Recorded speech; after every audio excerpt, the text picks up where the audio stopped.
Tenemos la especialidad ciencia de neonatología y acá vamos a ver cómo les la ictericia neonatal, vamos a ver la retinopatía del prematuro, importante, la reciente craniana y la hipoglicemia neonatal, ¿no? Vamos a empezar primero con lo que es la ictericia neonatal.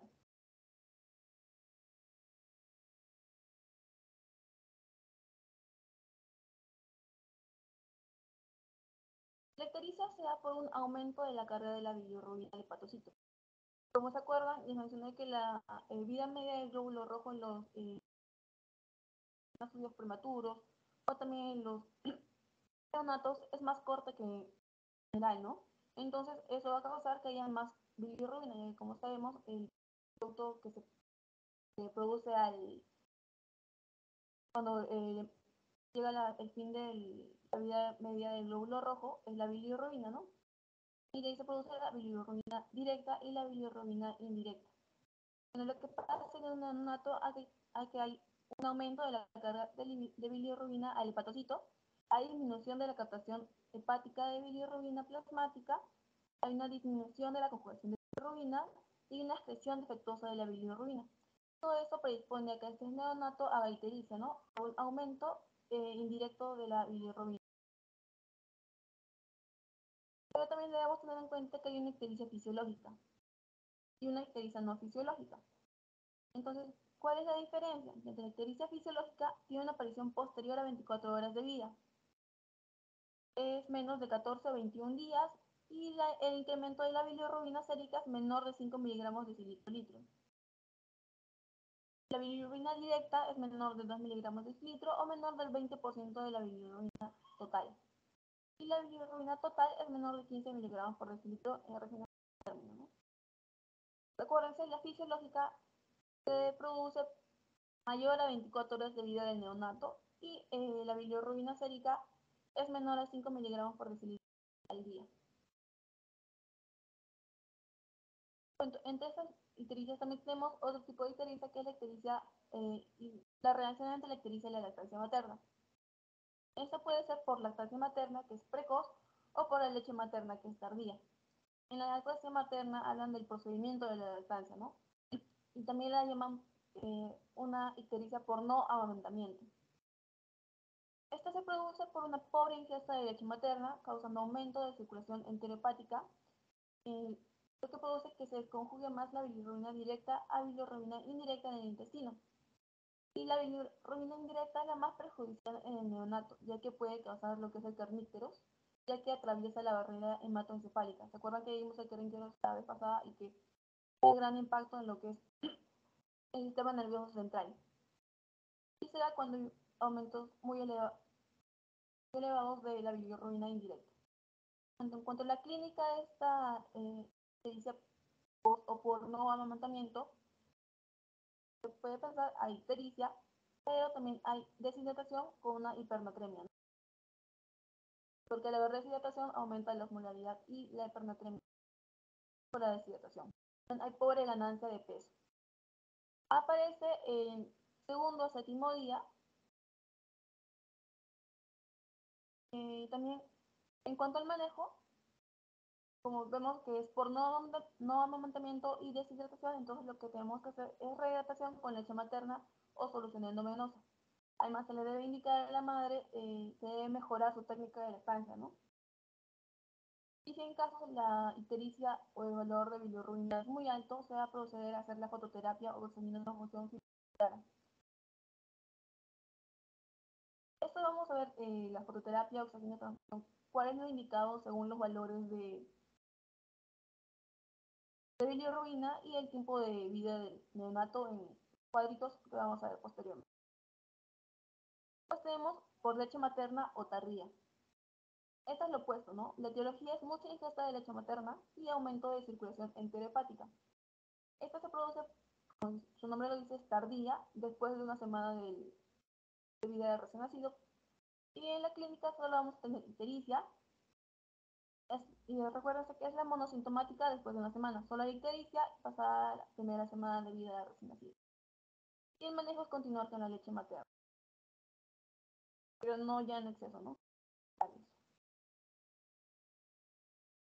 Después tenemos la ictericia no fisiológica. Esta se va a producir antes de las 24 horas.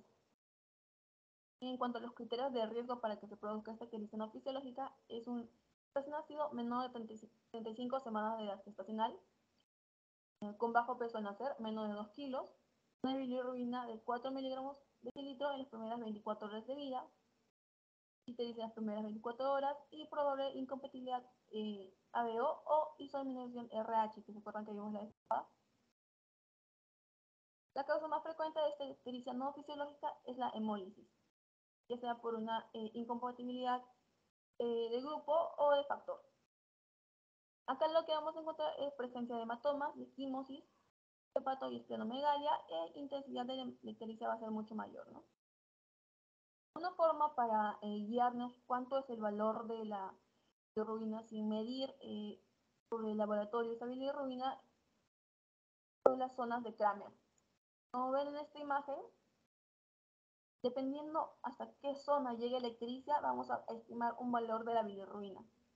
Por ejemplo, si solo afecta la cara, que es zona de Kramer 1, vamos a estimar que la relación de la bilirrubina total es de 4 a 8. Si ya se ha extendido a la mitad superior del tronco, vamos a estimar que hay una bilirrubina total de 5 a 12. Si ha extendido hasta el abdomen, vamos a estimar que es de 8 a 16. Extendido hasta la porción proximal de las extremidades, vamos a estimar que es de 10 a 18. Y si ya ha afectado a lo que son las plantas y palmas, vamos a estimar que ya esta bilirrubina ya superó los 18 miligramos por decilitro. Y los síntomas que puede tener este recién nacido son letargia, rechazo del alimento, vómitos, hipotonía con progresión hasta el desarrollo de convulsiones.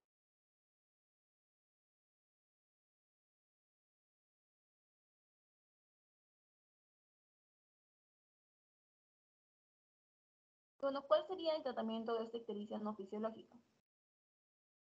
Bueno, en esta ictericia no fisiológica, primero debemos determinar cuál es la causa, ¿no? Y para eso vamos a realizar varios exámenes. Entre los principales que debemos realizar es el grupo sanguíneo, el factor y CUMS directo, porque como les mencioné antes, el CUMS indirecto se le hace a la madre y el CUMS directo se le hace al neonato. Después debemos pedir el control de la bilirrubina total sérica, la hemoglobina, el hematocrito, un hemograma completo y un examen de orina. Todo esto nos va a orientar a ver la causa de esta ictericia y dar un tratamiento específico. Bueno, eso ya vimos, ¿no? ¿Cuál es el tratamiento de RH, incompatibilidad por factor y por grupo sanguíneo? Bueno, ahora vimos que los tratamientos eran exsanguíneo transfusión o fototerapia de acuerdo al valor de bilirrubina. Entonces, eso vamos a ver ahora.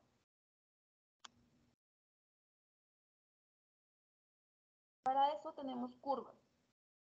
Para elegir si utilizar exsanguíneo transfusión total o fototerapia, tenemos estas curvas. Tenemos dos principalmente. Cuando hay una edad gestacional mayor o igual a 35 semanas, se usa la curva de Butani.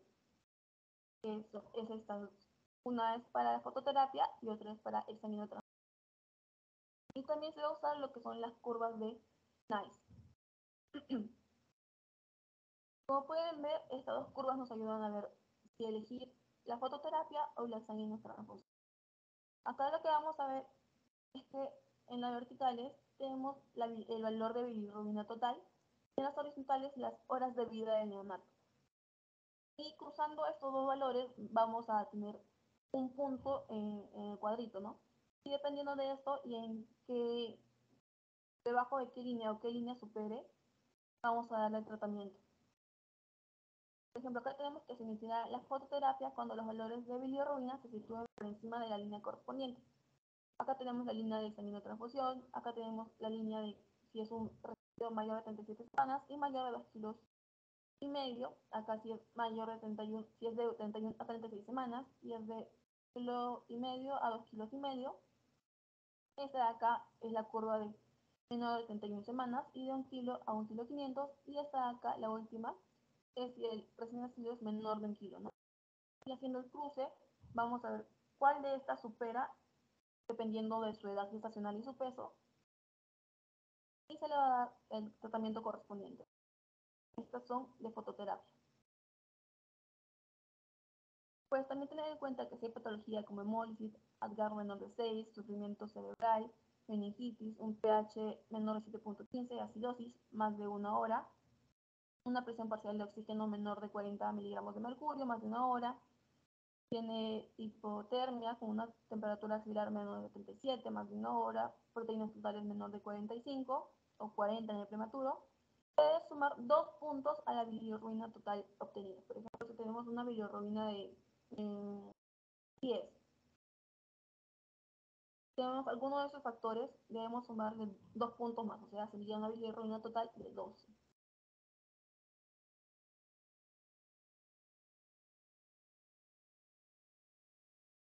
Y después tenemos las curvas de Butani, que son cuando son mayor de 35 semanas, ¿de acuerdo?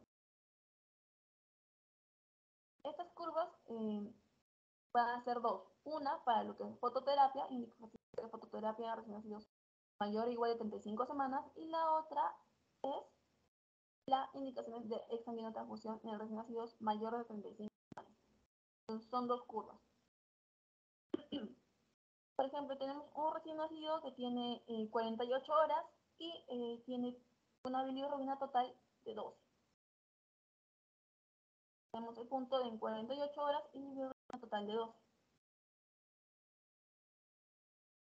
También tener en cuenta que dependiendo de el infante es de bajo riesgo, mediano riesgo o alto riesgo, son lo que indican estas líneas, ¿no? La línea más inferior, que es toda seguida, es infantes de alto riesgo, que son de 35 semanas a 37, más un factor de riesgo. Podría ser hipoxemia o infección, entre otros, ¿no? Vamos a ver después. También tenemos infantes de mediano riesgo, que son mayores de 38 semanas, pero algún factor de riesgo anteriormente. Y factores de bajo riesgo son mayores de 38 semanas y que se encuentran bien, que es la línea más punteada de acá. Tenemos, dependiendo de esto, vamos a ver cuál línea tiene que superar, pero su línea correspondiente van a necesitar su fototerapia. Por ejemplo, acá tendríamos un infante de mediano riesgo, ¿no? Entonces, si de mediano riesgo no ha superado su línea correspondiente, que es esta línea del medio, ¿no? Entonces no necesitaría fototerapia. Pero en cambio, si fuera un infante de alto riesgo, o sea, un infante de 36 semanas, digamos, con algún factor de riesgo, con este valor de bilirrubina a las 48 horas, sí se indicaría lo que es la fototerapia. Pasamos para la exsanguinotransfusión. Acá los valores de bilirrubina son más altos para cuando se línea de su línea de que va a indicar, ¿no? Entonces, por ejemplo, acá tenemos el mismo neonato. A las 48 horas tiene su 12 de bilirrubina. Vemos que no van a necesitar de todas maneras porque están mucho más abajo. Los valores de bilirrubina para exsanguinotransfusión son mucho más altos. Es que es un proceso mucho más invasivo en el cual se transfunde hasta el 90% de la sangre, ¿no? Se cambia hasta el 90% de riesgo de infecciones, de alteraciones en la osmolaridad, en los valores de incluso de muerte, ¿no? Entonces, van a estar valores mucho más altos de bilirrubina para indicar esta. Acá también vemos que hay las líneas que vimos anteriormente, ¿no? Alto riesgo, de mediano riesgo y de bajo riesgo, dependiendo de la edad gestacional y se presenta factores de... ¿Algunas dudas con estas líneas, chicos? ¿Con estas curvas?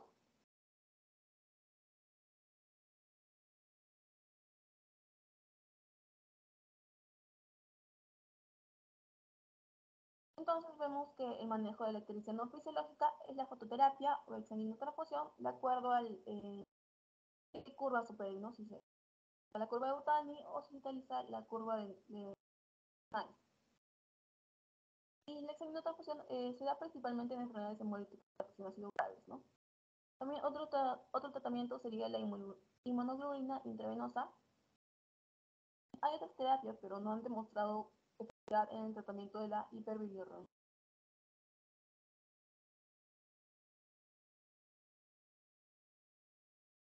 ¿Cómo se debe manejar esta hiperbilirubinemia? Antes de iniciar la fototerapia, en los recién nacidos clínicamente bien, se repite la medición de la bilirrubina de la siguiente manera: dentro de las 48 horas para recién nacidos con factores de natal y dentro de las 24 horas para recién nacidos sin factores externos. Y vemos a que el recién nacido se encuentra clínicamente bien, de aspecto bien, entonces con una edad gestacional mayor de 38 semanas o más y tiene más de 24 horas con nivel de bilirrubina por debajo del umbral de fototerapia, en más de 50 micromoles por litro, no repetir habitualmente la medición de bilirrubina, ¿no? Ya que no va a estar indicada. Y durante la fototerapia tener en cuenta que se debe repetir la medición de la bilirrubina sérica 4 a 6 horas iniciar para ver cómo está progresando la fototerapia y la bilirrubina. Después repetir la medición de bilirrubina sérica cada 6 a 12 horas cuando el nivel de bilirrubina sérica sea estable o disminuya. ¿Cuándo se debe detener la fototerapia? Cuando la bilirrubina haya descendido a un nivel de al menos 50 micromoles por litro y se compruebe el rebote de la hiperbilirrubina.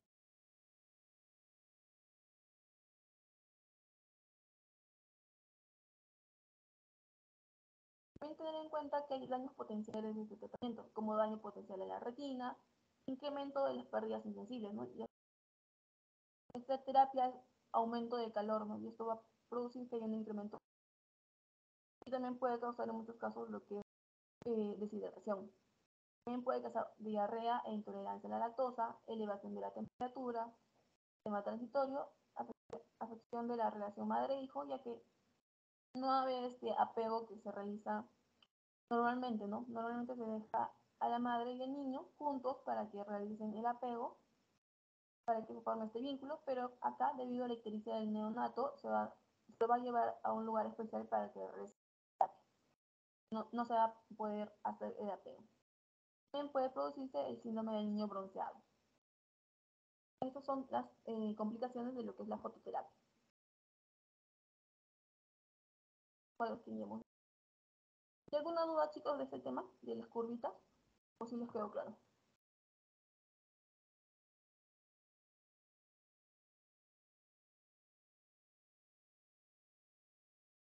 Entonces pasamos al siguiente tema, que es enterocolitis necrotizante. Esta se va a dar principalmente en lo que son, va a haber lo que es necrosis e inflamación del intestino. Puede llegar incluso a una perforación. Se va a dar principalmente en lo que es el ilion y colon proximal. Y los factores de riesgo que tenemos: alimentación enteral, mediadores inflamatorios, enfermedad circulatoria, isquemia intestinal, infección y principal es la prematurez. Cuando la anatomía patológica y patogenia, vamos a encontrar que hay una necrosis de un intestino, principalmente de lo que es el hilo y el colon proximal. Hay acumulación de gas en la submucosa, puede haber una progresión y puede pasar a lo que es necrosis hasta perforación. Y luego de esto, debido a esta perforación, sale todo el contenido intestinal, ¿no? Y puede producir sepsis y si no se resuelve este cuadro, puede llegar hasta la muerte. En cuanto al cuadro clínico, tenemos síntomas gastrointestinales como la distensión abdominal, el residuo alimenticio, sangre en heces y residuo fecaloide. También hay signos de mala perfusión periférica, también puede acompañarse de lo que es la respiratoria, oliguria, letargia e inestabilidad térmica, ¿no? En cuanto a los signos radiológicos, lo que podemos encontrar a los rayos X es una neumatosis intestinal, aire en las vasos intestinales, la pared intestinal. También podemos encontrar gas en el sistema portal intrahepático y aire libre en la cavidad peritoneal, ¿no? Eso ya sería cuando ya hay.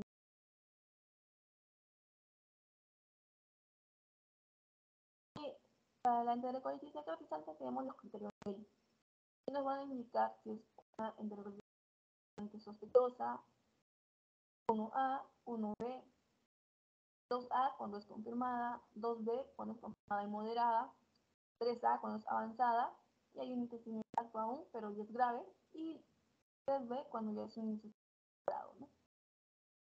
Los signos sistémicos que nos van a hacer sospechar de una enfermedad según los criterios de B son estabilidad térmica, apnea.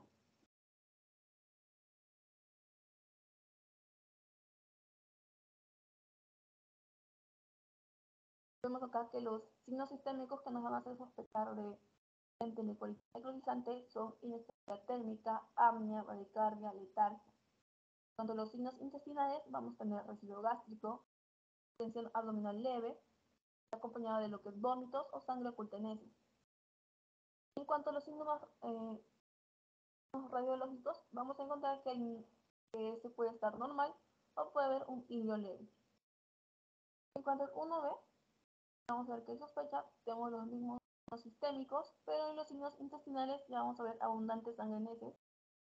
Y en los signos radiológicos vamos a ver que puede ver que esta placa está normal o hay un hilio leve.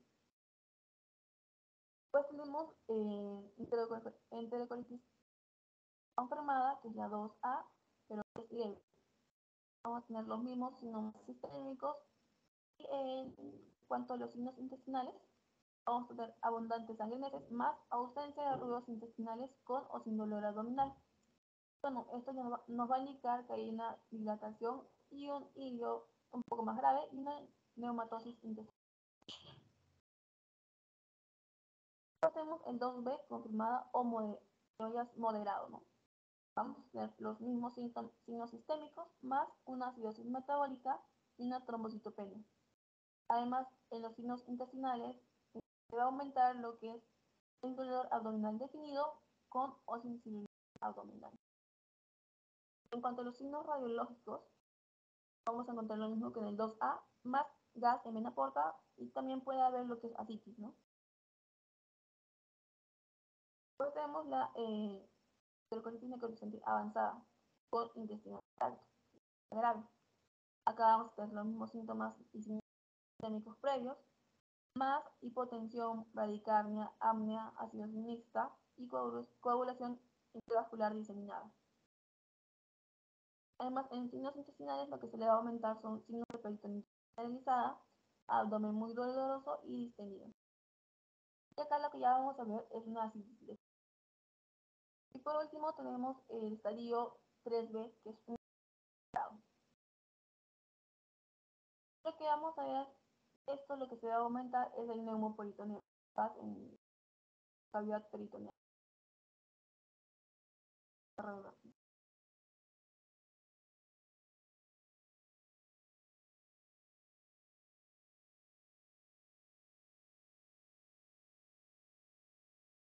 Cuando el diagnóstico, vamos a tener que es clínico y analítico, ¿no? El clínico, debemos ver que el síntoma más común es la distensión abdominal. Los síntomas gastrointestinales progresan desde una distensión abdominal hasta una hernia, como ya vimos, ¿no? Por cada estadio va avanzando. Después tenemos la analítica, ¿no? Tener en cuenta que no existen pruebas específicas, pero lo que sí podemos ver es que hay leucopenia y neutropenia. También podemos encontrar trombocitopenia y una acidosis metabólica. Las imágenes, podemos ver unas cuantas imágenes de lo que es la enterocolitis necrotizante. Acá podemos ver que hay una distensión, hay edema intramural y vemos como la distensión es bastante amplia, ¿no? Además, acá lo que vamos a ver en esta radiografía de abdomen es directa. En este círculo marcan lo que es la neumatosis, ¿no? Aire en la pared abdominal.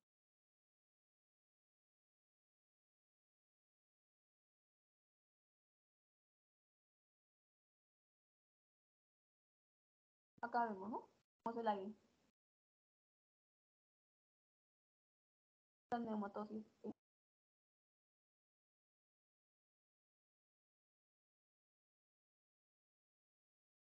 Además se observa ilio y mucho edema, ¿no? En cuanto al tratamiento, se le debe dar antibiótico-terapia, se debe estabilizar al paciente, se le debe suspender la vía oral, todo debe ser vía parenteral. Y además se le puede dar administración exógena de inmunoglobulina A, inmunoglobulina G, factor estimulante de columnas de ganglios e interleucina 11. El tratamiento quirúrgico se va a dar cuando hay una perforación intestinal. Vamos a ver lo que es en la radiografía un neumoperitoneal, porque se va a abrir las fosas intestinales y el aire que se encuentra dentro va a ir a la cavidad abdominal, produciendo el neumoperitoneal. Esta es una indicación absoluta para la cirugía. En cuanto a indicaciones relativas, tenemos un deterioro cognitivo, una peritonitis, una masa abdominal palpable con una radiografía persistente, aire portal y fracaso del tratamiento médico.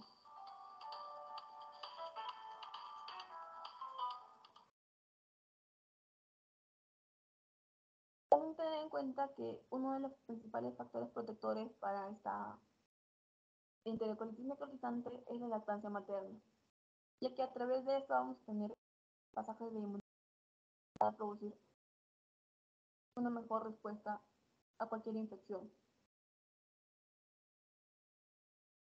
De todo por ese tema y vamos a pasar a lo que es el síndrome convulsivo y la hemorragia intracraneal. El síndrome convulsivo sabemos que se da por el desequilibrio entre los transmisores excitatorios e inhibitorios, ¿no? Hay un aumento de los transmisores excitatorios como el glutamato y disminución de los inhibitorios como el GABA, ¿no? Y hay una descarga eléctrica anómala en el cerebro. En cuanto al cerebro inmaduro de estos neonatos, ya que se va a dar, porque esos niños esos bebés aún tienen un cerebro inmaduro, debido a que este tiene una mayor densidad neuronal, hay mayor número de conexiones, mayor expresión de receptores excitatorios y mayor nivel excitatorio y menor nivel inhibitorio. Todo esto va a predisponer a que las conexiones va a predisponer a que se presenten. En cuanto a la etiología de estas convulsiones, tenemos entre estas tenemos la encefalopatía isquémica, que es la causa común de estas convulsiones. También tenemos la hemorragia intracraneal, que es la subaracnoidea, es la más frecuente, en 90%, y la intravesicular es menos frecuente, menos del 10%. También un factor importante, una etiología importante es la hipoglicemia. También la infección, la discinesia cerebral no es muy frecuente, y entre los desequilibrios electrolíticos, uno de los más frecuentes es la hipocalcemia de inicio tardío, de inicio temprano es menos. Pues también tener en cuenta que las convulsiones en estos neonatos no son como las de los adultos, ¿no? Tónico-clónicas, que hay movimientos. En estos neonatos las convulsiones suelen ser sutiles.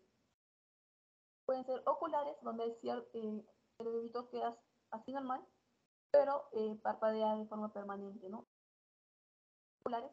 También las orolinguales, en la que podemos ver que el niño presenta lo que es la succión de forma permanente, ¿no? También puede haber convulsiones de las extremidades, pero son muy sutiles, no son como las tónicas exageradas, ¿no? Que nos damos cuenta que es una convulsión. Por lo tanto, también el llanto incluso es una convulsión sutil. Por lo tanto, debemos tener en cuenta que en los neonatos estas convulsiones son muy sutiles y debemos estar atentos. Y diferenciar lo que es un tremor de una convulsión. En el tremor no vamos a encontrar los movimientos anormales, pero en la convulsión sí. En el tremor va a ser sensible a los estímulos, en la convulsión no. Y en cuanto al tremor, la fase de extensión y flexión va a ser de igual amplitud y la convulsión va a ser de desigual amplitud. En el tremor, cese con la mano, va a detenerse, damos la mano, sí, se va a detener y en la convulsión no se va a detener, ¿no? En cuanto al diagnóstico, debemos hacer una anamnesis, evaluar los factores de riesgo, ¿no? La madurez, si es madre diabética, cual puede hacer hipoglucemia, si hubo algún tipo de trauma obstétrico o un parto difícil, por lo cual pudo haber producido una hemorragia intracraniana. También debemos realizar un adecuado examen físico. También debemos descartar alteraciones metabólicas, ¿no? Como anemia o hipotemia. También un cribaje de infecciones. Debemos descartar las infecciones TORCH, que ya mencioné antes. Debemos hacer un encefalograma, una ecografía cerebral transfrontalar que nos va a ayudar a ver cómo se encuentra el del cerebro. En cuanto a las convulsiones, el tratamiento va a ser un soporte de ventilación y perfusión.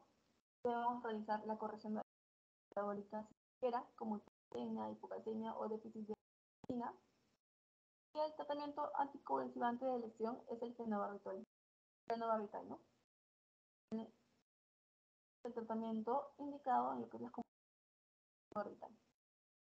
Otras opciones serían el lorazepam, midazolam, pero la principal opción, la primera opción, es el fenobarbital.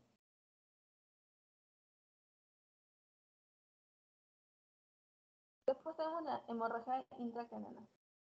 Esta puede estar causada por factores intravasculares, factores vasculares y factores. Podemos tener que hay hemorragia subdural, intraventricular, subaranoidea e intracerebral. La subdural se da principalmente por un traumatismo cuando se utiliza fuerzas durante el parto. Y principalmente esto se da en los que son recién nacidos términos. La hemorragia intraventricular se puede dar debido a hipoxia. Y esos son recién nacidos pretérmino. La subaranoidea se puede dar por hipoxia y también por traumatismo, y se puede dar tanto a término como en pretérmino. Y la intracerebral también es debido a las dos causas, hipoxia y traumatismo, y también se puede dar en el pretérmino y a término. En cuanto al diagnóstico, se va a hacer mediante los antecedentes. Si hubo un parto traumático con forceps, si hubo hipoxia en niños, un traumatismo, todo eso debemos averiguarlo para ver cuál es el. Y nos vamos a ayudar de lo que es la ecografía cerebral transfrontalar. Y si tuviéramos un ataque, ¿no? También vemos que hay grados de esta hemorragia intracerebral. Grado 1 es cuando hay una hemorragia de la matriz germinal sin o con mínima hemorragia intraventricular. Grado 2 cuando hay hemorragia intraventricular del 10 al 50% del área ventricular, ¿no? En corte parasagital. 10 al 50%, grado 2. El grado 3 es cuando es más del 50%. Y grado 4 es cuando ya hay una hemorragia intraventricular más infarto venoso hemorrágico periventricular, más un infarto venoso. Grado 1, mínima hemorragia. Grado 2, de 10 a 50%. Grado 3, más del 50%. Y grado 4, cuando ya hay un infarto venoso. Bueno, en cuanto al tratamiento, vamos a indicar un mantenimiento de la perfusión cerebral, un control de la presión arterial sistémica, ya que si esta aumenta mucho, esta hemorragia puede aumentar también. También debemos disminuir el aumento de la presión endocrinal, evitar las fluctuaciones de la presión arterial sistémica, los controles seriados con ecografías cerebrales y eventual TAC. Todo esto para poder controlar esa hemorragia.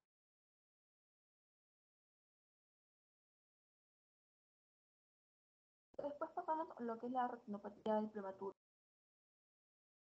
Esta se presenta en recién nacidos pretérmino, y lo que va a producir esto es una afectación de los vasos sanguíneos de la retina en desarrollo, ya que en esta va a haber una detención del crecimiento vascular y luego una anormal maduración de los mismos. Como pueden ver en esta imagen, la vascularización de la retina comienza aproximadamente en la semana 16 en el nervio óptico, que continúa de manera periférica, como que se produce la semana 16, semana 20, semana 24, 28, 32, hasta la 40 que llega acá. Y tener en cuenta que estos vasos que se dan que van creciendo dependiendo de la semana, alcanzan la hora serrata, que es la periferia del ojo, en el lado nasal a las 32 semanas y en el lado temporal a las 36 a 40 semanas. Vemos que el crecimiento de esta vascularización de la retina es de forma periférica, ¿no? Pero esto no se produce cuando hay una retinopatía del prematuro. Sabemos, es prematuro. Una vez que nace el niño prematuro, hay una disminución de los factores de crecimiento, como la IGF-1, factor de crecimiento vascular endotelial. Todos estos factores de crecimiento van a disminuir y van a producir una detención del crecimiento vascular. Después de esta detención, se va a producir de nuevo un crecimiento de estos vasos, pero este crecimiento de vasos va a ser anormal. Va a aumentar de nuevo el factor de crecimiento intravascular, el factor de endotelial vascular. Todos estos van a aumentar, pero el crecimiento de esta vascularización ya no va a ser normal, ¿no? No va a ser de forma anormal y desorganizada, pudiendo causar incluso ceguera. Entonces, para esto debemos hacer un tratamiento temprano de esta retinopatía de prematuro, porque si se hace un tratamiento temprano con suplementos de IGF o controla la exposición del oxígeno, vamos a hacer la resolución de este tema. Pero si hay un tratamiento tardío, ya la solución no va a ser tan oportuna, ¿no? Y puede haber secuelas.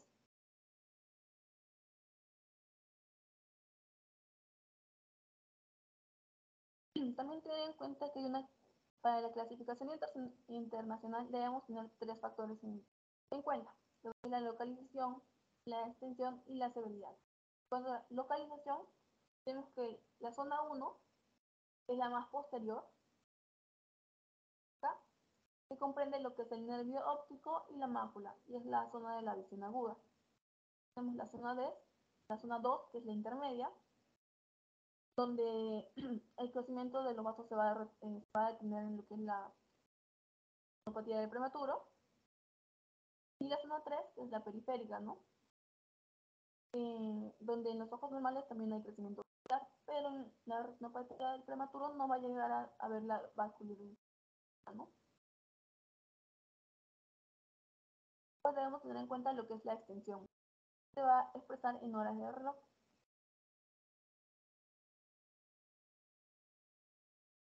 O sea, 3, de 3, 6, de 6, 9. Eso nos va a indicar qué zona está afectada, cuál es la extensión de la afectación.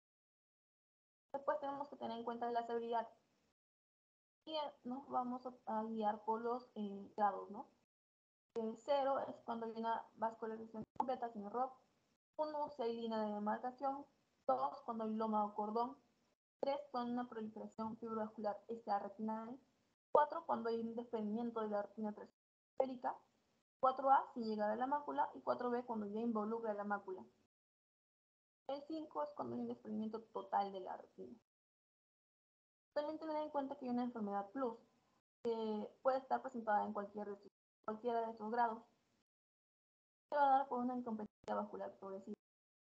Y lo que debemos ver es que hay algunos de estos signos, como la dilatación vascular, tortuosidad, no dilatación pupilar, hemorragias o turbidez vítea. Podemos decir que hay, dependiendo de la zona, puede estar.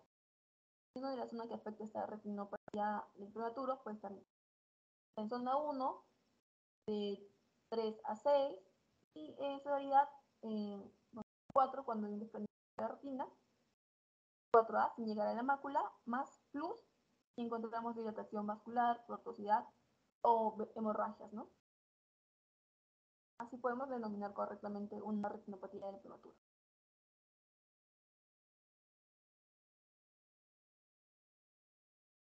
Después tenemos que ver el cronograma de seguimiento. Una vez que se sospeche de que hay un prematuro que puede tener retinopatía del prematuro, el primer examen se va a realizar a las 4 semanas de nacido. El seguimiento será de acuerdo al grado que hemos encontrado. Grado 0 1 cada 2 semanas, grado 2 semanal y grado 3 cada 72. Para esto debemos tener en cuenta lo que es la localización de la enfermedad y la corregida. En cuanto al tamizaje de arroz en Perú, se debe realizar en todo pretérmino menor de 34 semanas o menor de 2 kilogramos de peso al nacer y todo pretérmino que tenga factores de riesgo, como que haya recibido oxigenoterapia, ventilación sana, episodios de hipoxia, sepsis, acandia y etc. En cuanto al tratamiento, el momento óptimo para el tratamiento será dentro de las 24 horas desde el diagnóstico para la retopatía de prematuros agresivas posteriores y dentro de las 72 horas para el resto. Bueno, el tratamiento va a depender de la situación y la gravedad, ¿no? Podemos realizar también de la disponibilidad. Podemos hacer el tratamiento con láser, bacastuzumab, propanolol. Esto ya es tratamiento del oftalmólogo pediátrico, ¿no?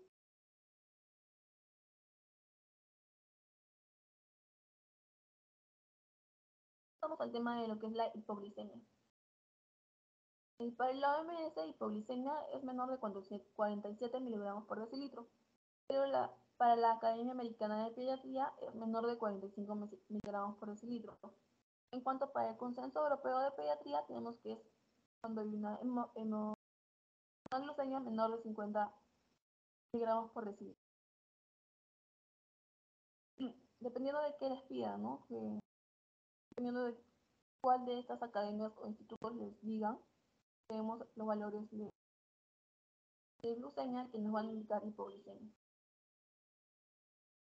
En cuanto a los factores de riesgo para presentar hipoglicemia neonatal, tenemos la prematuridad, el retardo de crecimiento, alteraciones del metabolismo del glucógeno, alteraciones de la glucogénesis, de madre diabética, uno de los más importantes.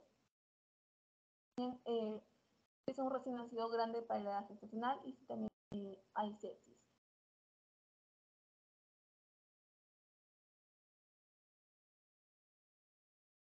La hipoglicemia transitoria es cuando se va a resolver a menos de 24 horas y la hipoglicemia persistente es cuando hay más de 2 episodios de hipoglicemia. En cuanto al cuadro clínico, vamos a encontrar inquietud, temblores, apnea, pobre succión, letargia, stenosis e incluso convulsiones. Para el diagnóstico debemos hacer una adecuada historia clínica, con los pacientes que correspondan. Por ejemplo, si tenemos una madre diabética, debemos estar atentos a una RCIU o si es muy grande para la gestacional. O también importante si es prematuro. Podemos ver el cuadro clínico si presenta alguno de los síntomas mencionados. Y en cuanto al laboratorio, debemos pedir las tiras reactivas y la glicemia. En cuanto al tratamiento, para el tratamiento agudo, si encontramos una glicemia menor de 45, debemos darle lo que es el minibolo de destroza, de 2 a 4 miligramos endovenoso de forma rápida. Luego de eso se da el tratamiento de mantenimiento, que le vamos a dar dependiendo si es un recién nacido a término o es un recién.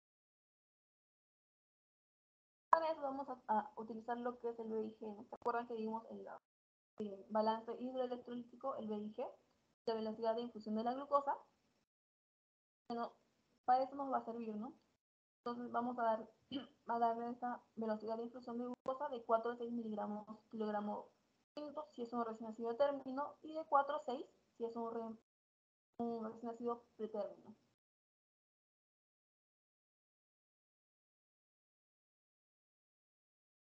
Eso sería todo de esta parte, chicos. ¿Alguna duda?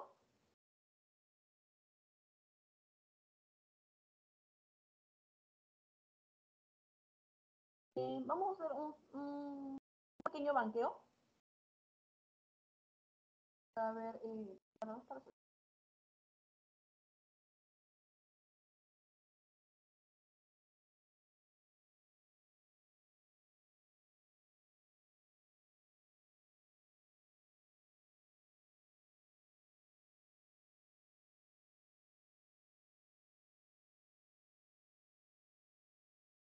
¿cuándo es su examen, chicos?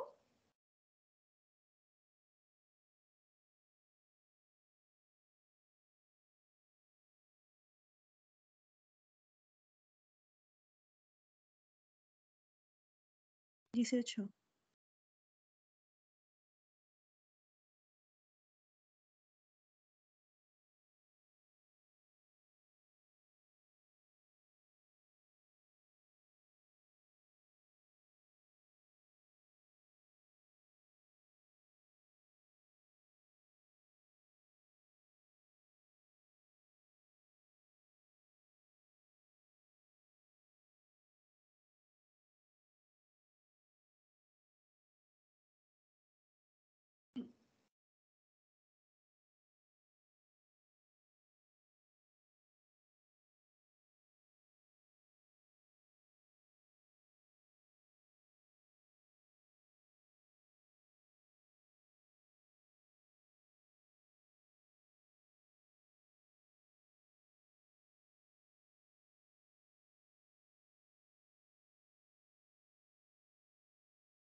Vamos a ver como un repaso.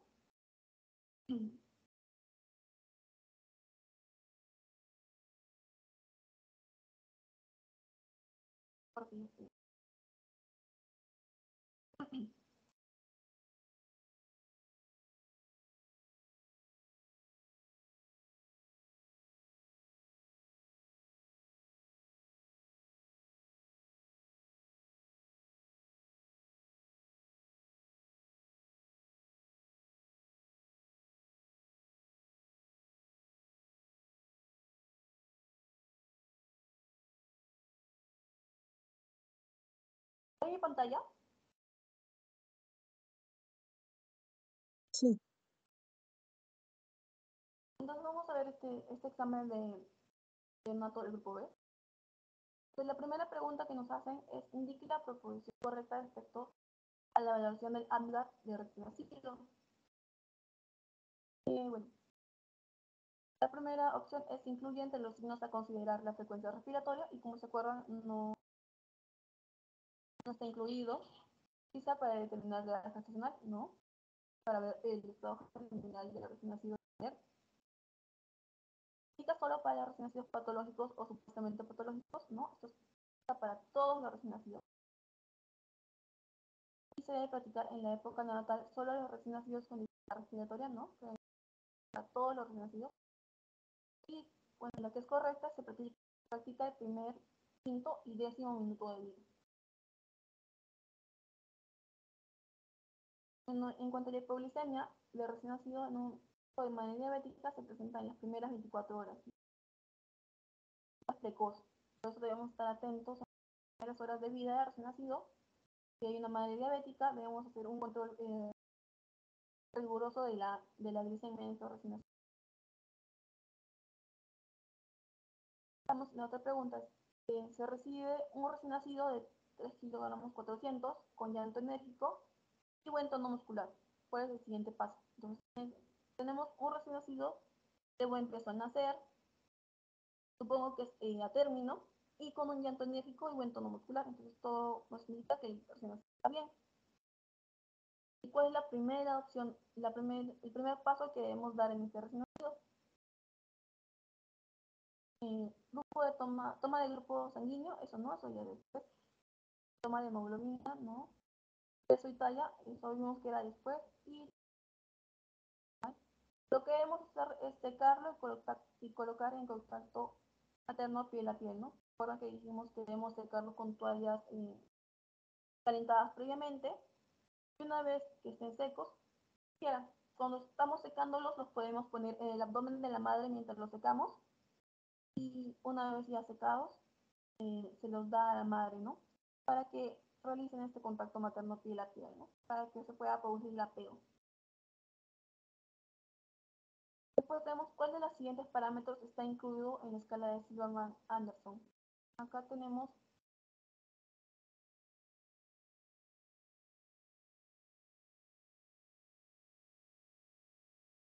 acá para que recuerden mejor, vamos a darla. Las escalas se nos olvidan.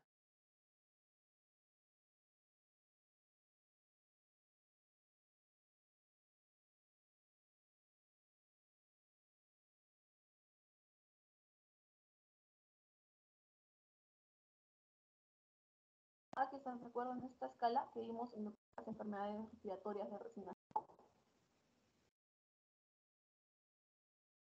Acá la tenemos.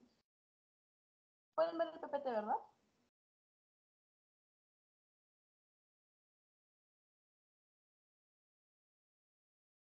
Sí. Acá tenemos la escala. Esta es la escala que se realiza cuando hay un recién nacido con dificultad respiratoria. Y lo que evalúa es la disociación tóraco-abdominal, los tirajes intercostales, la retracción sifoidea external, el aleteo nasal y el quejido expiratorio. De acuerdo al puntaje que le demos, vamos a tener un valor, ¿no?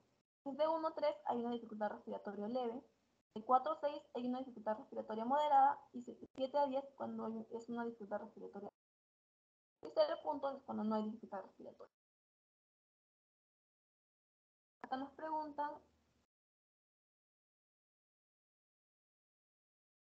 cuál es el parámetro que está incluido en la escala de Silverman-Anderson.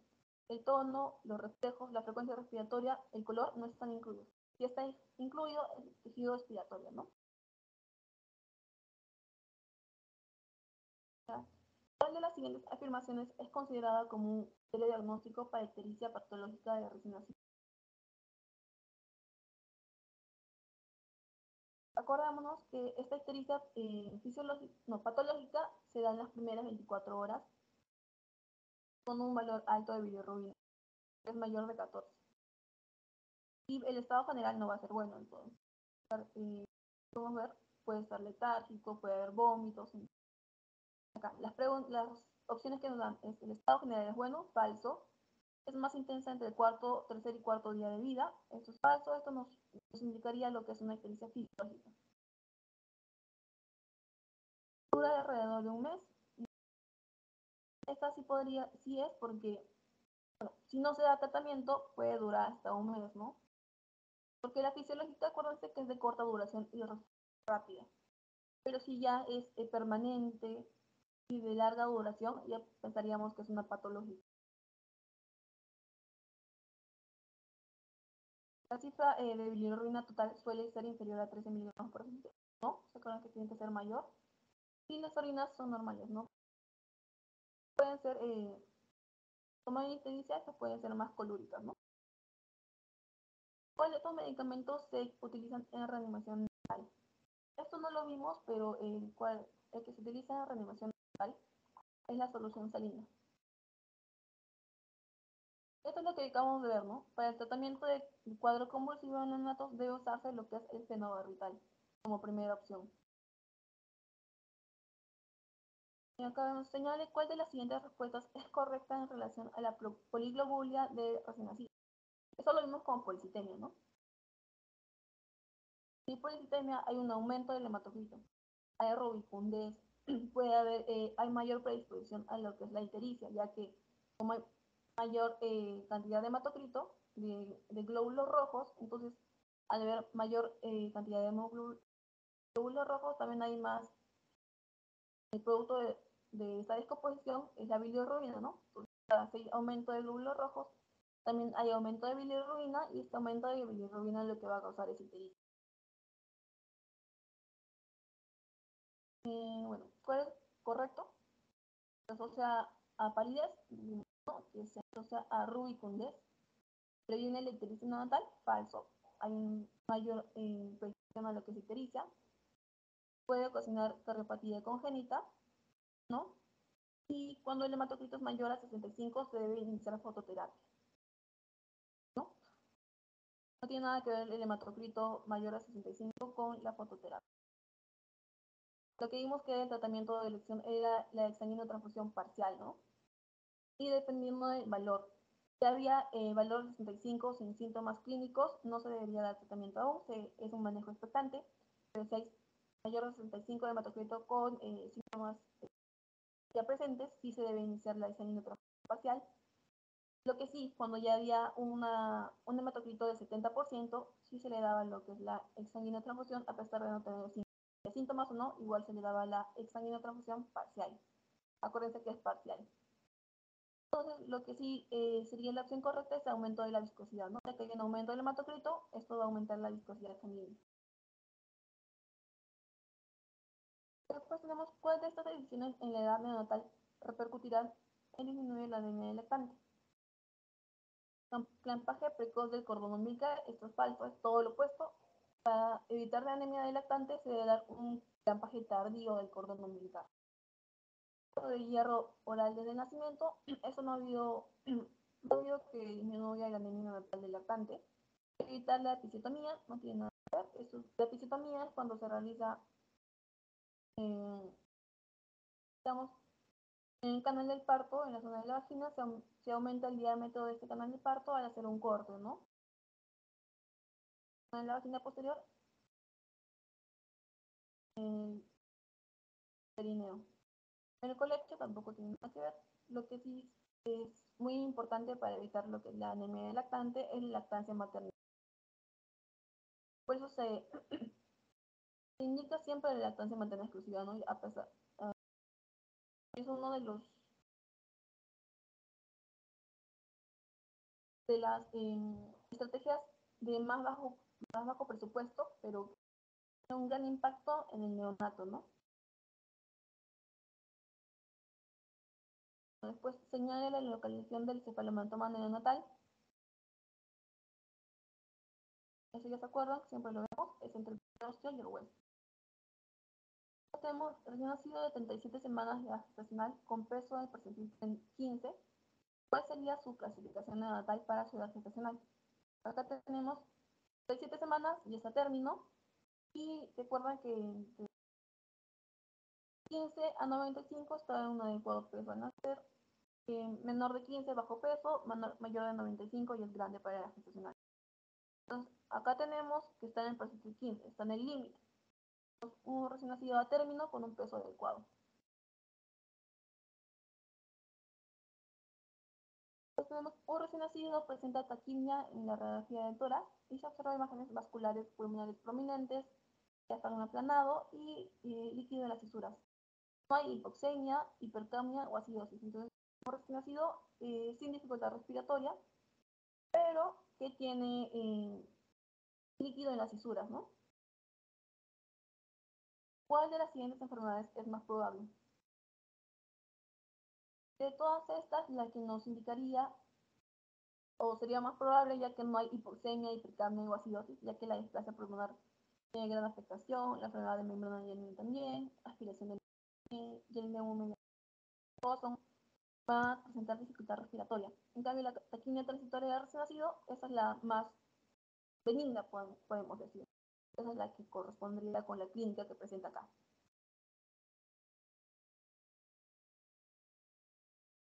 Acá tenemos sobre la enterocolitis necrotizante, acabamos de ver. Acá se acompaña de ascitis, derrame pleural y derrame pericárdico. Sí se acompaña de ascitis, pero derrame pleural y derrame pericárdico, eso es falso. Puede asociarse a trombocitosis en los recién nacidos, falso. Se produce sobre la sobreinfección intestinal de Streptococcus pneumoniae, esto es falso. Es la patología gastrointestinal menos grave del recién nacido de bajo peso. Como vimos, es una patología muy grave que puede llegar a la muerte del neonato. Y en estudios experimentales puede ser prevenida por la alimentación neonatal con leche materna, ¿no? Como ya mencioné, la leche materna es muy importante para prevenir la colitis necrotizante, ya que regresa la leche materna y pasaje de inmunoglobulinas, ¿no? Que nos ayudan a prevenir. Pues la indicación quirúrgica es obligada en un paciente afectado de colitis necrotizante cuando presenta uno de los síntomas de estos signos clínicos: distensión abdominal, vómitos biliosos, shock hipovolémico, heces mucoaminolentas y neumonía. Como se acuerdan, como acabamos de ver, la indicación absoluta para una intervención quirúrgica en la enterocolitis era la perforación renal. Y el signo radiológico de la perforación renal es el neumopolitis. La opción correcta sería la D. Acá te pregunta, ¿qué patología recién nacido se asocia con oligoamnio severo? ¿Se acuerdan que el oligoamnio es poco líquido amniótico? ¿Se acuerdan que el líquido amniótico se produce porque el bebé deglute el líquido amniótico y después lo elimina por la orina, ¿no? Si hay algún problema al deglutir en el sistema digestivo o algún problema renal, va a haber oligoamnios. Entonces debemos escuchar esos dos. Pero, ¿cuál produce un oligoamnio severo? El que principalmente produce un oligoamnio severo es cuando hay un problema renal. Entonces, el que nos estaría dando esta patología, un oligoamnio severo, es la agenesia renal. La atresia del esófago también puede ser, pero esto no nos da un oligoamnio severo, sino sería leve, moderado.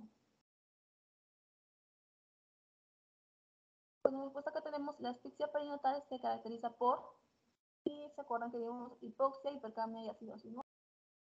tres, tres características de una asfixia perinatal. Esto está correlacionado, ¿no? Pues hay una disminución del oxígeno y esto va a aumentar la concentración de dióxido de carbono y todo esto va a causar una acidosis, ¿no? Porque va a haber una hipercapnia.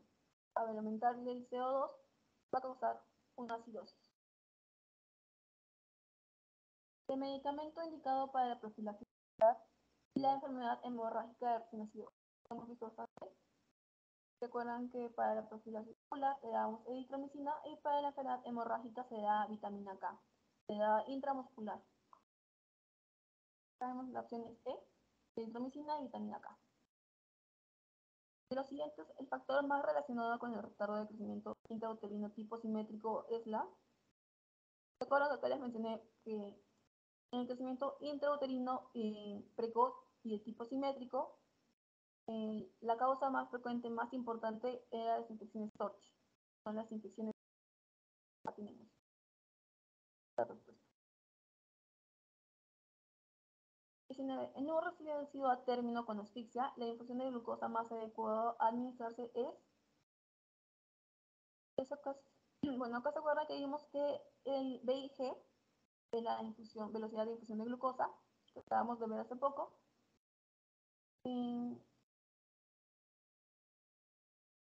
la velocidad es de 4 a 8, ¿no?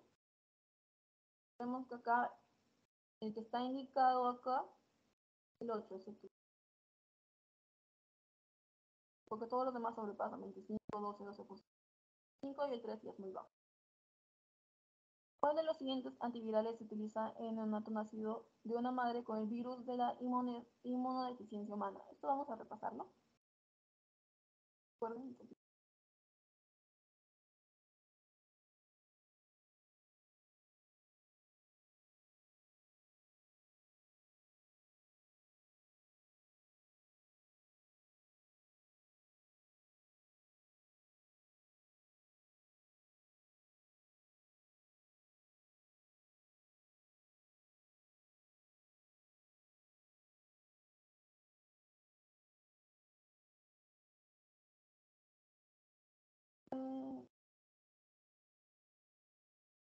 Ya sabemos lo que es SIDA.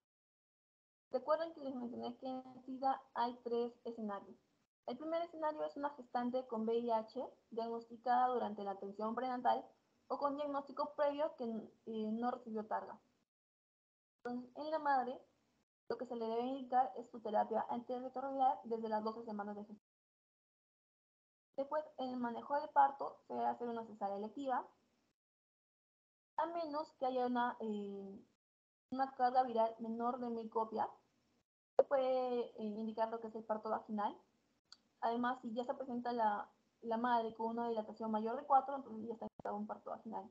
O si rompe membranas, también ya debemos indicar un parto vaginal, ¿no? En cuanto a los recién nacidos, se le va a dar fluorina por 4 semanas, ¿no? Pues tenemos el segundo escenario, que es gestante de VIH que estuvo recibiendo targa antes del embarazo.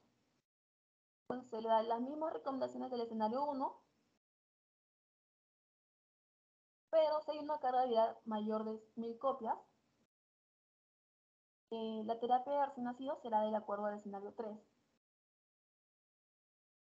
Ya no la del escenario 1, que solo se le da acidobudina por semanas, sino que se le va a dar acidobudina más la nibudina más nevirapina, ya que en este escenario 3 es una gestante diagnosticada de VIH durante el trabajo de parto, ¿no? Ya está la madre dando a luz y recién identificamos que es VIH positivo. Bueno, y a esta madre lo que se le debe dar es esquema de targa, según el esquema, una acidobudina endovenosa.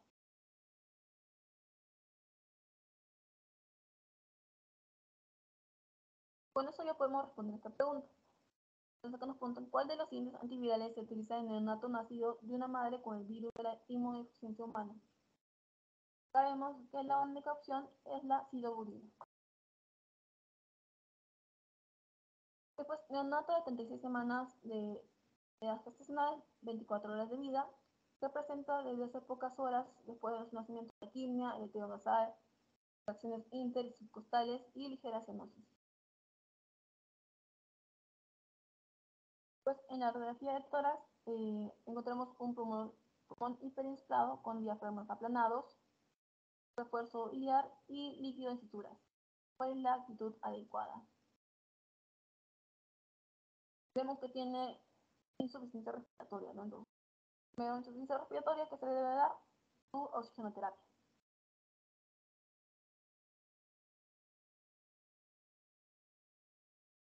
De las opciones tenemos estabilización hemodinámica y estudio cardiológico. El estudio cardiológico lo descarta. Tenemos oxigenoterapia, reposición y antibiótico-terapia. No, aún no hemos confirmado que es una infección, así que no está limitado. Ventilación con presión positiva, no, aún no. Administrar una dosis de surfactante endotraqueal e iniciar antibiótico-terapia intravenosa con ampicilina y gentamicina.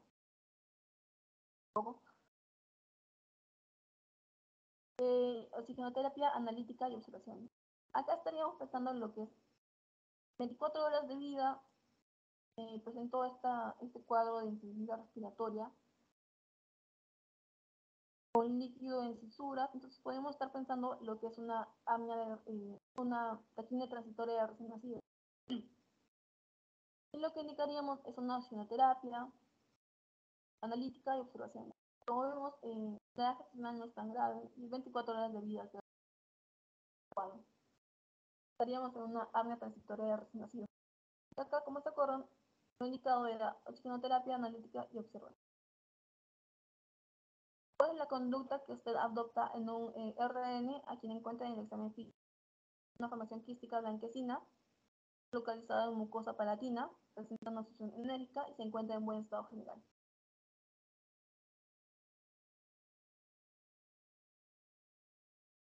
Bueno, como está en un buen estado general, en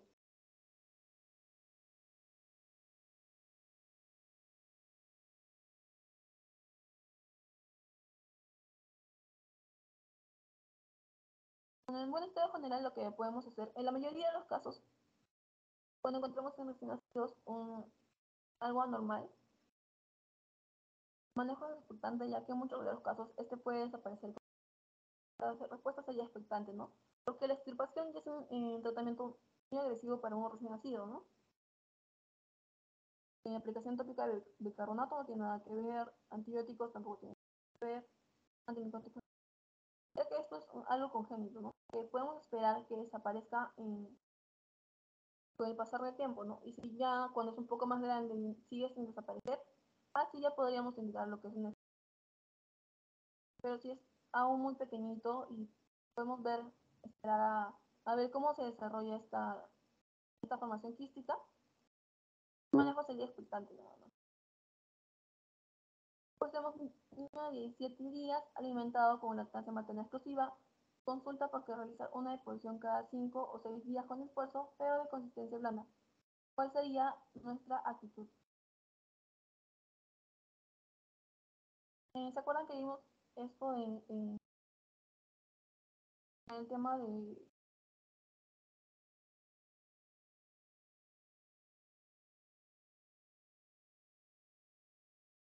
el tema de cuáles eran las heces normales? Y a los 17 días, con lactancia materna exclusiva, puede haber que las deposiciones se demoren un poco más. Algunos puede ser más frecuente, pero hay otros que sí se demoran y tienen deposiciones cada 4 o 5 días. Pero si son de consistencia blanda, no nos tendríamos que preocupar, ¿no? Ya que esto es un ritmo intestinal normal, ¿no? Ya si fuera de otro tipo de consistencia, ya nos estaríamos preocupando, pero si es de consistencia blanda, es normal.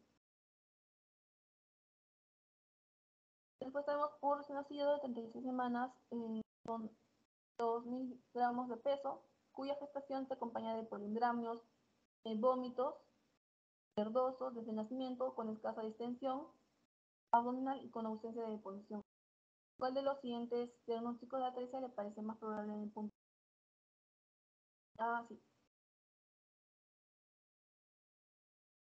¿Se acuerdan que mencionamos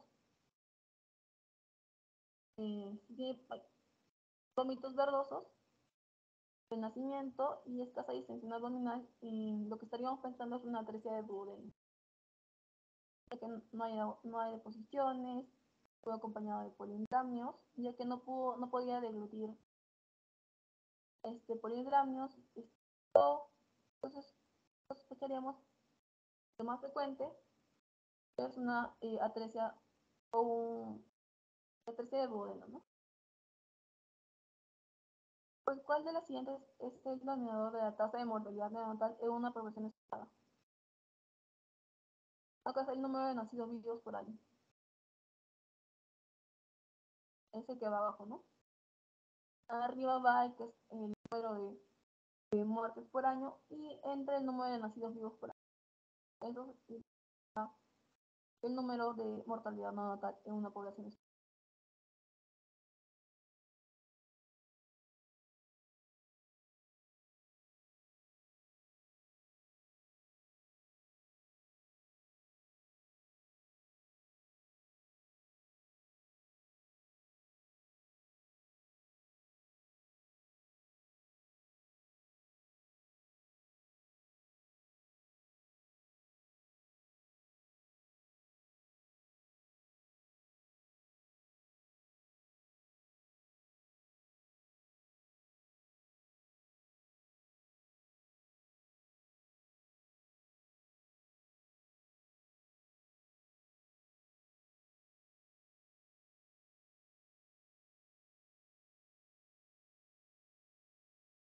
¿No se acuerdan que la mortalidad neonatal es el indicador básico para expresar el nivel de desarrollo que tiene la atención del recién nacido en una determinada área geográfica? Es un indicador de salud y de calidad de atención, ¿no? Precoz cuando es hasta los 7 días y tardía cuando es de los 7 a 28 días. Acá que en cuanto al denominador, lo que va abajo es el número de nacidos vivos por año y arriba el numerador es el número de la tasa de mortalidad, ¿no? Los cuantos murieron en el año. Eso nos va a dar el indicador que es la tasa de mortalidad neonatal. Pues, ¿cuál de las siguientes causas es considerada de importancia en la mortalidad neonatal nacional? Esto también lo que tenemos acá.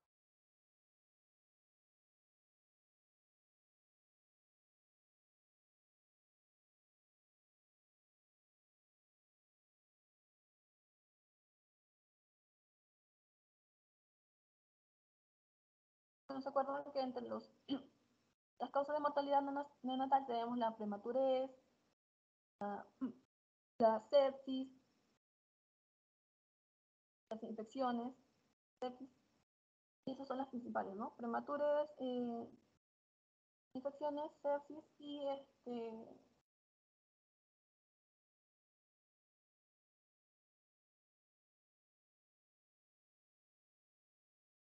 las infecciones, ¿no? Entonces, acá las que nos mencionan es la prematurez, ¿no? Es la más importante, una de las más importantes, aparte de las infecciones.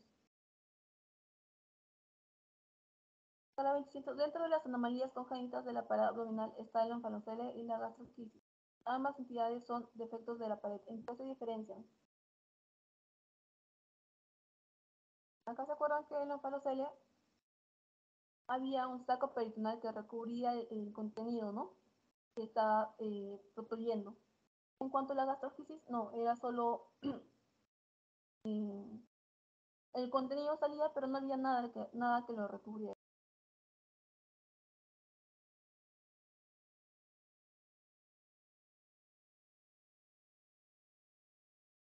Eso de acá, pues, ¿no? Esto sería un onfalocele y esto sería una gastrosquisis. El onfalocele sería un saco peritoneal que lo recubre, mientras que en la gastrosquisis es el contenido peritoneal que protruye. Un recién nacido de 36 semanas, con 7 días de vida, que desde el tercero presenta ictericia, caída en aumento, la maíz primigesta tiene grupo sanguíneo A, RH negativo, y el niño es O, RH positivo. Al séptimo día tiene una bilirruinemia total de 12, a expensas de la fracción indirecta. El niño tiene buen estado general y los valores de hematocrito. Acá tenemos que la bilirruinemia bilirrubina total no está muy elevada, está 12, y es tardía, ¿no? Entonces, 7 días de vida y recién presenta este. No sería una patológica. Además que la bilirrubina no está muy elevada y el niño tiene buen estado general, ¿no? Los valores de hematocito y los reticulocitos son normales, entonces pensaríamos más de una fisiológica. También nos mencionan que esta ictericia se presentó menos de 24 horas, nos dan lo que es el grupo sanguíneo, el mamá RH negativo y el bebé positivo, estaríamos pensando que en menos de 24 horas en una patológica, ¿no? Y también nos darían una bilirrubina total más elevada. Pero en este caso, mayores de 7 días, con buen estado general, es una ictericia fisiológica, ¿no? Porque tenemos que la madre puede que no esté dando de lactar adecuadamente, ya que es primigesta, eso puede causar esta ictericia. Después tenemos recién nacido de 24 horas de vida, que expandió el cordón umbilical a los 8 días y cuyo ombligo no ha cicatrizado. Presenta a su nivel una tumoración roja, prominente, circular y que segrega un contenido alcalino. La madre a veces nota en ella ruido de gases y el diagnóstico más probable sería, acá tenemos esto,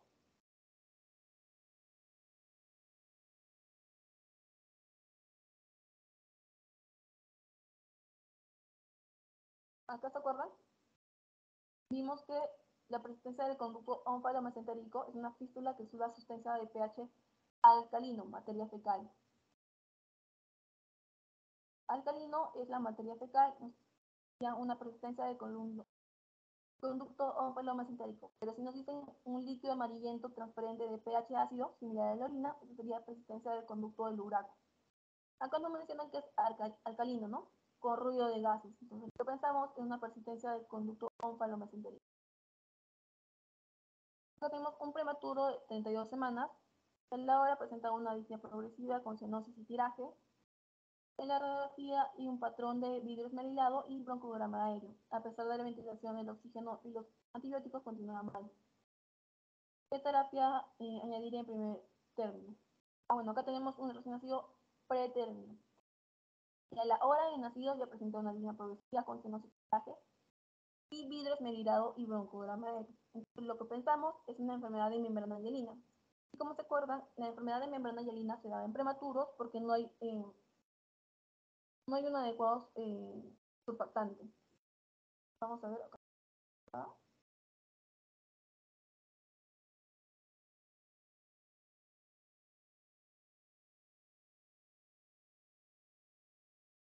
¿Acá se acuerdan? La enfermedad de membrana hialina se va a dar principalmente por un déficit de surfactante alular, ya que hay una prematuridad que va a producir una inmadurez pulmonar. Vamos a ver lo que es colapso alveolar, atelexia progresiva, acumulación pulmonar. Y vamos a aplicar lo que es nuestra escala de Stewart-Anderson, ¿no? Pues en los rayos X vamos a ver que hay broncograma aéreo.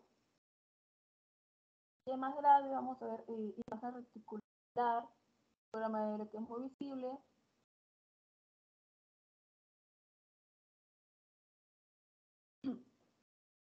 Bueno, en cuanto al tratamiento, vamos a ver lo que es estabilización en sala de parto, CPAP, para menos de 30 semanas.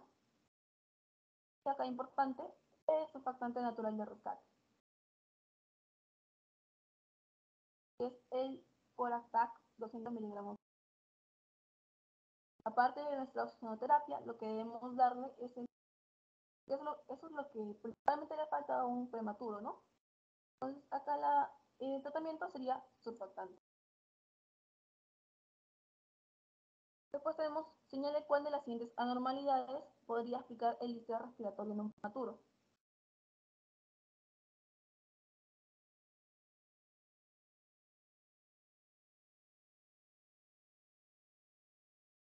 Acá se acuerdan que en un prematuro también otra de las causas no se ha cerrado adecuadamente el conducto. El conducto arterioso es importante durante la circulación vital, ¿no? Pero si hay un nacimiento prematuro, este conducto arterioso no va a estar cerrado aún, lo que puede causar una dificultad respiratoria, aparte de que es una normalidad cardíaca, ¿no? Todos los demás no tienen nada que ver. La hiperglicemia no causa ningún desarrollo, la calosis metabólica tampoco, la acidosis metabólica sí, pero no. Hipertensión arterial sistémica no, y shunt arteriovenoso cerebral tampoco. Cerebral, ¿no? Luego de la exploración física que se realiza en un recién nacido a las primeras 24 horas, el hallazgo clínico obliga a realizar examen complementario para descartar una patología.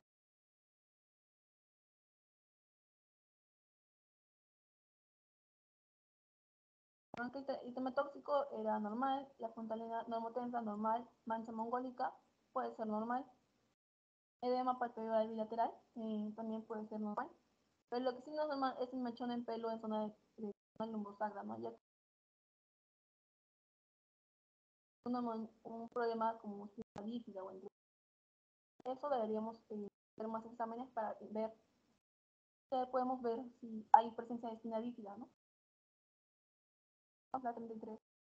En la utilización de los corticoides prenatales antes de las 34 semanas en una gestante con ruptura prematura de las membranas, ¿cuál de las siguientes afirmaciones es cierta respecto al...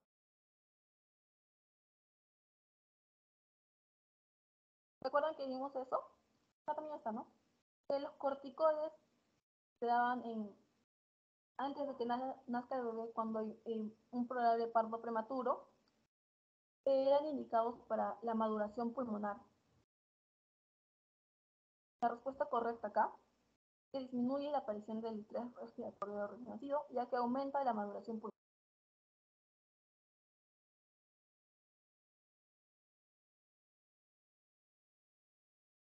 Los recién nacidos sin soplos con cianosis que no responde al oxígeno al 100%, el diagnóstico más probable es la transposición de las grandes arterias. Ya que no importa cuánto oxígeno le demos a esta patología, ya que como hay una transposición, del ventrículo izquierdo sale la arteria pulmonar y del ventrículo derecho sale lo que es la aorta. Entonces, no importa cuánto oxígeno le demos a este recién nacido, no va a haber una adecuada oxigenación.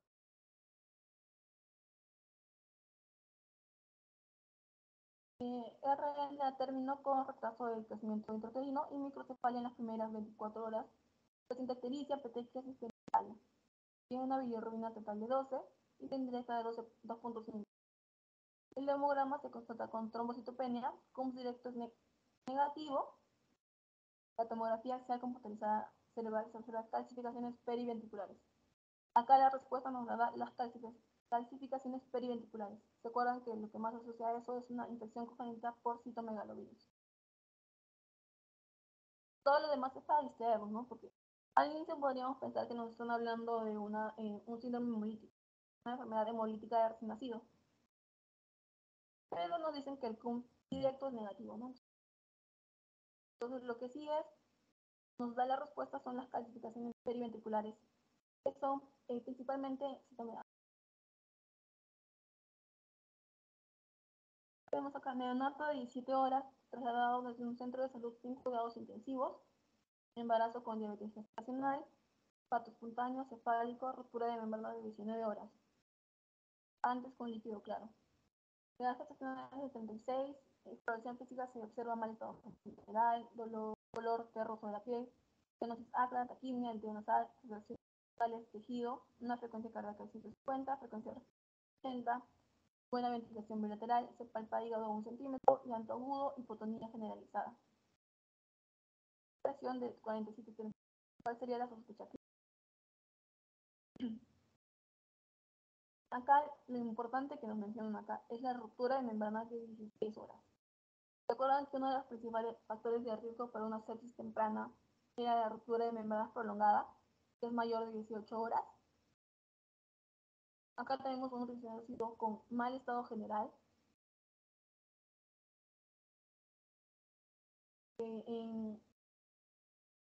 no es muy prematuro, ¿no? No estaríamos indicando más o menos a la edad gestacional, ya que podríamos pensar por eso por la dificultad respiratoria. Pero el, lo que debemos enfocarnos es la ruptura de membranas de 10 horas, una ruptura de membranas prolongada. Y lo que se asocia a esto es una sepsis. Entonces la respuesta es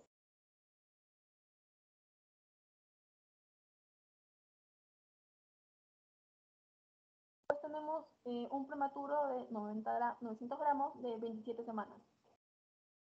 Sufre distrés respiratorio desde el nacimiento. A las 36 horas presenta hipotensión, bradicardia, cianosis de la fontanela. Están hablando del cerebro. ¿Qué exploración diagnóstica le parece más oportuna entre las siguientes? Entonces tenemos un recién nacido, prematuro, con muy bajo peso al nacer, con tensión aumentada de las fontanelas. Como estábamos viendo hace poco, el tema de la intracraniana, ¿no? Por prematuros. Por lo que nos ayudaba bastante era la exploración con ecografía transfrontal. Y es una prueba rápida, ¿no? No es invasiva, que se puede realizar en todos los nacidos. Acá sería exploración cerebral con ecografía. Ya que una punción lumbar y cultivo de líquido cefálico es algo más invasivo, ¿no? Podría ser, pero acá no nos mencionan que ya fiebre, estar pensando en una meningitis. Lo que más importa acá es que es prematuro. Como vimos, esta patología craneal se relaciona mucho a la prematurez. El protrombina tiene un parcial de trombocina, no, ecocardiograma no tenía nada que ver.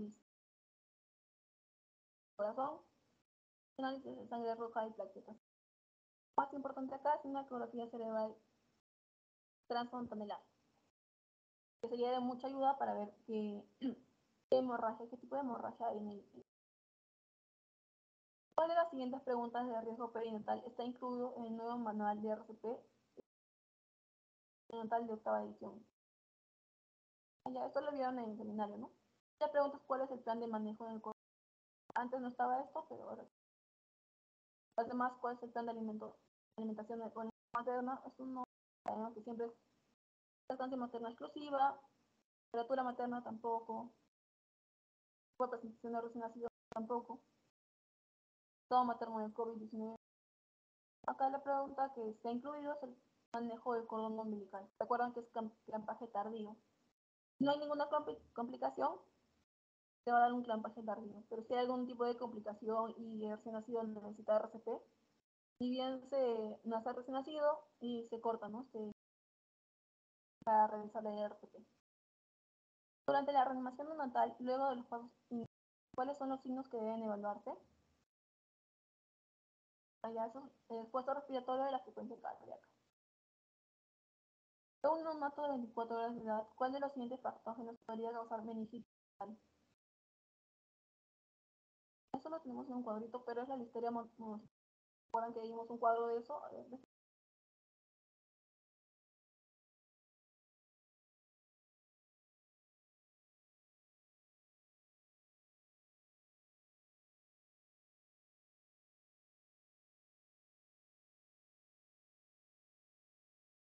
uno acá está lo que es la atención del orden nacido, ¿no? Recuerdan que es primero ver los factores de riesgo, desde el parto, durante el parto, después preparar lo que es la zona para hacer el cuidado del recién nacido, ver lo que es el equipo, tener preparado el equipo.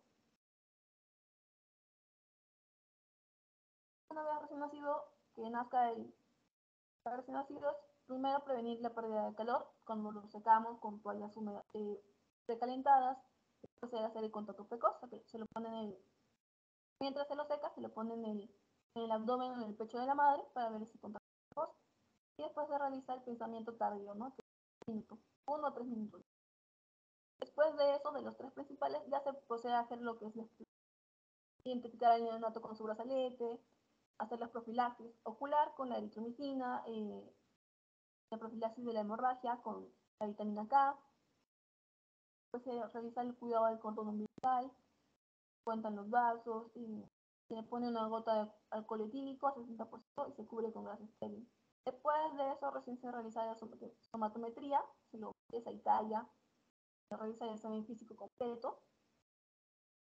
Ya saben, recuerden que la pregunta que vimos acá, dar el primer y quinto minuto, y principalmente el primer y quinto minuto, ¿no? Pero si vemos que no está muy bien, se necesita realizar el décimo minuto. Acá se acuerdan que los métodos para valorar edad gestacional no es el andar, sino que son estos métodos que tenemos, el método de Capurro, el método de Ballard, que nos ayudan a ver la edad gestacional del recién nacido.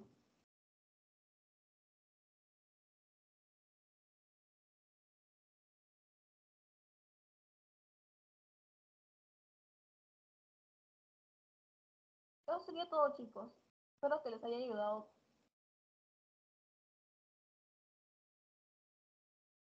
Eso sería todo, chicos. Les mando el post-test para que lo resuelvan.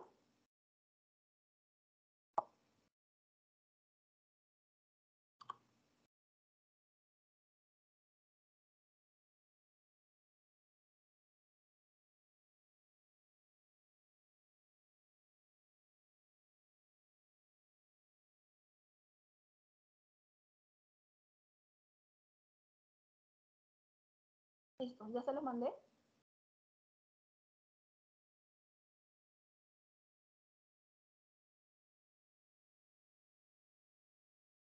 Resuelvan el post-test, chicos, y eso sería todo de la asesoría conmigo. Espero que les haya ayudado en algo. Ya, suerte en su examen, chicos.